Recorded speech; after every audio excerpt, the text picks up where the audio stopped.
Hi, nice to meet you. Nice to meet you too. My name is Bhuvan. Hi Bhuvan, my name is Kevin.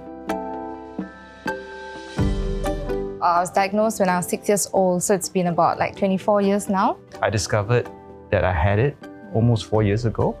And the last thing I imagine is it happening to me because I was pretty fit. I was cycling and running quite a bit.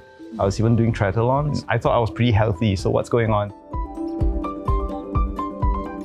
Growing up with diabetes was, I think, the toughest part for me.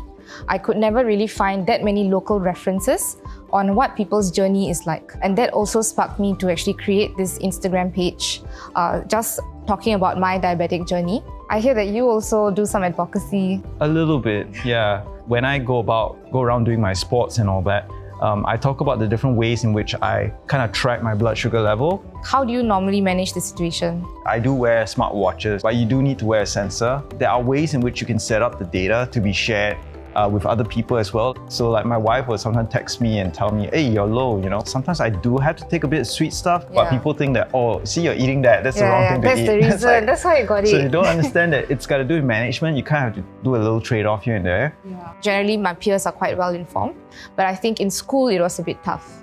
Maybe I just had bubble tea and one of my friends was like, oh my God, are you going to faint now? Because if you faint, then I wouldn't know what to do. I mean, they don't mean it in a malicious way, of course, but sometimes it gets to me. One of the things that we have to do on a daily basis is to inject ourselves with insulin. That's why, for me, this is my little EDC kit that I found. Besides being so small that it fits inside this little case, what's nice about this 4mm BD needle is that it's less painful. You know, it makes the whole experience, I would say, super pleasant, but at least it makes it less of a distraction to whatever you're doing. For me, I've lived with this for so long. If every day is excruciatingly painful, then it's going to be really difficult to inject. So I think that's why I've discovered this needle that I use, which is quite short. It's reliable because I'm actually able to use this after every meal and then I get on with my life. It's so nice to meet you and it's amazing to hear your stories. So I hope that we can keep in touch. Yes, for sure. And we should definitely follow each other on Instagram. And I really hope that we can continue the advocacy work that both of us have been doing.